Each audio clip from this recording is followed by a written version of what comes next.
এয়া চাওক কিমান প্ৰজেক্ট টেপ আৰু কৰিব নালাগে।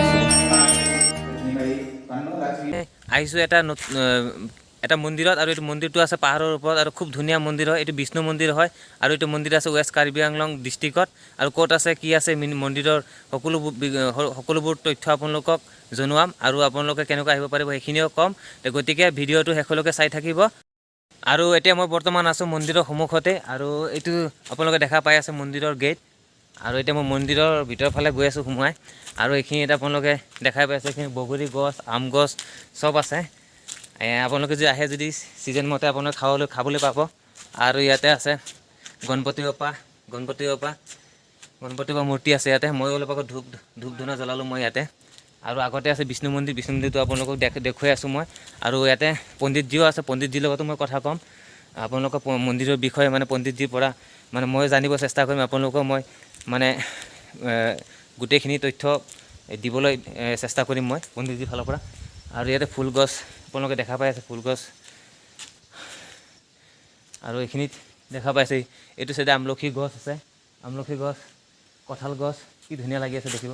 আৰু এইটো হ'ল মেইন মন্দিৰ। আৰু ৰ'দৰ কাৰণে অলপ প্ৰব্লেম দি আছে, ৰ'দৰ কাৰণে আপোনালোকে ক্লিয়াৰ দেখা পোৱা নাই হ'বলা। আৰু এইটো হ'ল মেইন মন্দিৰ। বলক মন্দিৰৰ ভিতৰত আপোনালোকক গৈ সকলোবোৰ। আৰু ইয়াতে আছে ভোলে বাবা আমলখি গছৰ তলত, এই ওপৰত চাওক আমলখি গছৰ তলত ভোলে বাবা। আৰু এইখিনি জেগাত মানে এটা পানীৰ ছিষ্টেম আছিলে। এই ভোলে বাবাৰ ওপৰত মানে চুলিৰ জটা আছে ন, জটাৰ ওপৰেদি মানে পানী পৰি থাকে মানে অনবৰত। এতিয়া মানে এইখিনি গোটেই পাইপ চাইপ আৰু এইখিনি পানী চানী নাই, শুকাই গ'ল। নহ'লে এইখিনি জেগা দেখিবলৈ খুব ধুনীয়া আছিল আগতে, মই আগতে আহিছিলোঁ তেতিয়া। আৰু ময়ো এটা আমলখি পাই গ'লোঁ ইয়াতে। এইটো চাওক আমলখি, মজা আছে। আমলখি খাই ল'লোঁ। আৰু সেইফালে পণ্ডিতজীয়ে পূজা কৰি আছে, পূজা আপোনালোকক দেখুৱাম। আৰু প্ৰসাদো মই খাম, খাই পেলাই সকলোখিনি দেখুৱাই আছোঁ। মই এতিয়া মন্দিৰৰ ভিতৰত সোমাই আহিছোঁ আৰু আপোনালোকক দেখাই আছোঁ। এইটো হ'ল মেইন মন্দিৰ। আৰু পণ্ডিতজীক সুধিলোঁ মই, পূজা আগতে হৈ গ'ল এবাৰ, আৰু এনেই এতিয়া নৰ্মেল পূজাই চলি আছে। বলক ভিতৰত আপোনালোকক দেখুৱাই আছোঁ। এইফালে চাওক মা লক্ষী আৰু লগতে ভগৱান বিষ্ণু আছে, কিমান ধুনীয়া লাগি আছে দেখিবলৈ।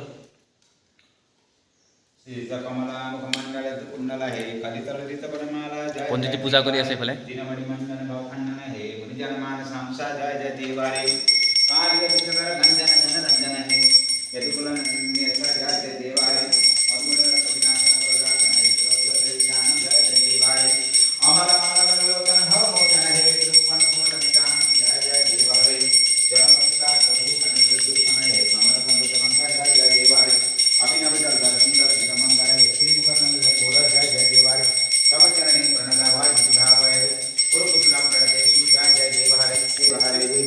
सुमंगल मंगल मिश्रायते सुमंगल मंगल मत्कायते सुमंगल मंगल मंत्रात्मने सुमंगल मंगल मध्यनामते सुमंगल श्री निरवक्ते सुमंगल गुरुवादिते सुमंगल पद्मजटा निवासिने सुमंगल शास्त्र मुक्तदायिने चारुतर पुष्पाभुदण्डये सुमंगल मंगल मातृके पालन कोटि प्रतिरायते विभो चक्रायते विनाशे तवे संहाय पुष्मान्ते ते सर्गाय रत्न जले विद्युत्मणि खड्गाय विद्यामभिग्रायते सुमंगल मंगलमस्ते सदा वसंतं विशेषणे सेवित संबंध निबोधनायते नियम मंगलम सुमंगलायते पुनः पुनः मंगलमस्तुतं ताम संकपति सिद्धं तुल्यं धानि तो शुभपरि मंगलम मनुष्यानं ब्रह्महत्या विपोहति। आज भगवान पूजा अस्ते भला।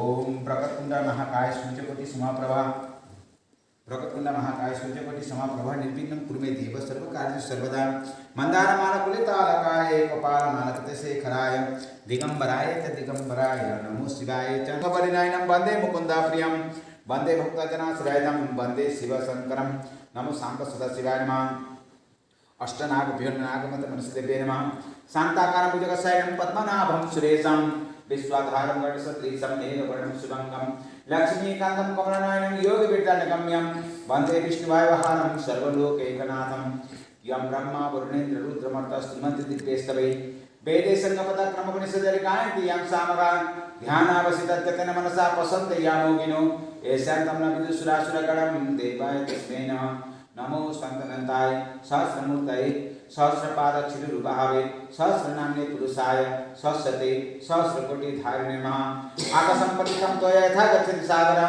सर्वदेव नमस्कारं। ফাইনেলি দেখা পাইছে আপোনালোকে পূজা হৈ গ'ল আৰু সন্মুখত আৰু এটা মন্দিৰ আছে তাতে ৰাধা আৰু কৃষ্ণ আছে ৰাধা কৃষ্ণ মন্দিৰটো আপোনালোকক দেখুৱাই আছোঁ ৰাধা কৃষ্ণ মন্দিৰটো সন্মুখতে আছে মই এতিয়া এফালে দি যাব লাগিব চাওক খুব ধুনীয়া এখন ইয়াতে চিৰি বনাই ৰাখিছে লোহা আৰু চিমেণ্টেৰে এইয়া চাওক কিমান ধুনীয়া লাগি আছে এইয়া চাওক এইটো চাইডে পাথৰ আৰু ধুনীয়া কলগছ চব জংঘলী কল হয় কলগছ হয় আৰু এইটো চাইডে চাওক বটগছৰ চাওক সূতা বান্ধি থৈছে মানুহ কোনোবাই বান্ধি থৈছে আৰু এইবোৰ চাওক ইয়াতে নাম চাম এইবিলাক কিবা কিবি লিখি পেলাই থৈছে কিন্তু একচুৱেলি এইবিলাক লিখিব নালাগে এইবিলাক লিখা ভাল নহয় ঠিক নহয় কাৰণ এইবিলাক লিখে ঠিকেই নিজৰ প্ৰেমিকৰ নাম কিন্তু হ'লে কি হ'ব ভগৱানে যাৰ লগত জোৰা মিলাইছে বা যিজন ভগৱানে কপালত দিব সেইজনে আহিব সেইটো কাৰণে এইবিলাক দেখি পেলাই কাম নহ'ব একো যদি ভগৱানে নিদিয়ে আৰু সন্মুখত দেখা পাই আছে এইটো হ'ল Karbi Langpi hydro electric project dam আৰু তাতে গৈ ভিডিঅ' বনোৱা মানে এলাও নাই এইটো কাৰণে মই তাত গৈ আপোনালোকক মানে দেখুৱাব নোৱাৰিম আৰু এতিয়া বৰ্তমান ডেমৰ কিবা কামৰ কাৰণে গেটবিলাক চব খুলি পেলাই থৈ দিছে সেইটো কাৰণে শুকাই গৈছে পূৰা আৰু এইটো চাইডে চাওক এইটো ঝুলনা হয় আৰু ইয়াতে চাওক ৰাধা কৃষ্ণ মূৰ্তি কোনোবাই চাওক ইয়াতে আৰু এয়া মোৰ লগত আছে মন্দিৰৰ পণ্ডিতজী মন্দিৰৰ বিষয়ে দুই এষাৰ কওক আপুনি আচ্ছা আমাৰ এই মন্দিৰটো যেতিয়াৰ পৰা স্থাপিত হৈছে তেতিয়াৰ পৰা মই আছোঁ হয় তাৰপিছতে 1996 নৱেম্বৰ মাহৰ 17 তাৰিখ প্ৰতিষ্ঠা হৈছে বিশেষ এই মন্দিৰৰ জাগৃত মন্দিৰ মানে উৎপত্তি মন্দিৰ হয় ইয়াত আজি মই বহা যিমান বছৰ হ'ল তেতিয়া মই সৰু কালৰ পৰা ইয়াত আছোঁ আজি 31 বছৰ হৈছে মই ইয়াত বহা আৰু মন্দিৰৰ বিশেষ মন্দিৰটো সপোনত পোৱাৰ কাৰণে মন্দিৰটো বনোৱা হ'ল ডেমৰ কাৰণে মন্দিৰটো বনোৱা হৈছে আজি এই মন্দিৰ বনোৱাৰ পিছত ডেমটো হ'ল ডেম হোৱাৰ পিছত মন্দিৰটো তেতিয়া মন্দিৰটো চবে চাইছিল এতিয়া মন্দিৰটো চোৱা মানুহ তেনেকুৱা নাই পূজাৰীৰ ওপৰতে মন্দিৰটো নিৰ্ভৰ হৈ আছে পানী নাই কাৰেণ্ট নাই আন্ধাৰত মন্দিৰটো চলি আছে তথাপিও মন্দিৰটোক মই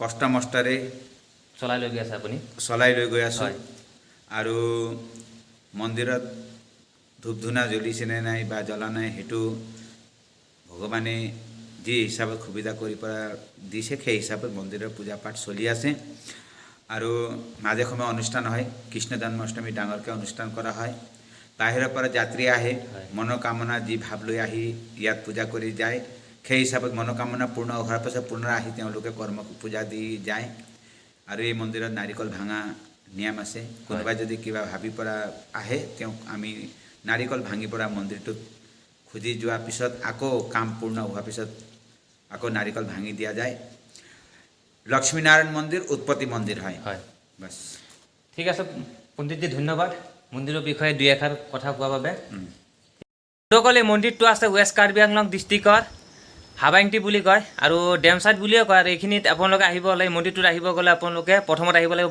বৈঠালাংচুৰ পৰা আহিব লাগিব আমটেৰেং আৰু আমটেৰেং অহাৰ পিছত আপোনালোকে ক'ব লাগিব ডেম চাইড বিষ্ণু মন্দিৰ কোনফালে যায় বুলি আপোনালোকে যিকোনো মানুহক সুধিলে আপোনালোকক মানে দেখুৱাই দিব আৰু ইয়াতে আপোনালোকে আহিব পাৰে আৰু গোটেইখিনি আপোনালোকক দেখুৱালোঁ মন্দিৰৰ আৰু আপোনালোকক গোটেইখিনি তথ্য দিলোঁ আৰু ইয়াতে আহক আপোনালোকে ইয়াতে আহক আহি পেলাই পূজা পাঠ কৰক খুব ধুনীয়া এটা লোকেশ্যনৰ খুব ধুনীয়া ঠাই আৰু ইয়াতে ইমান মানুহ চানুহ ইমান ভিৰ ভাৰো নাই বেলেগ অন্য মন্দিৰৰ দৰে ইমান ভিৰ ভাৰ নাই দেখা পাই আছে তো গতিকে আপোনালোকে আহক আহি পেলাই পূজা পাঠ কৰক আৰু আপোনালোকৰ মনোকামনা পূৰ্ণ হওক ইয়াত পূজা কৰাৰ পিছত তো গতিকে এইটো এটা আছিলে বিষ্ণু মন্দিৰ সৰু ভিডিঅ'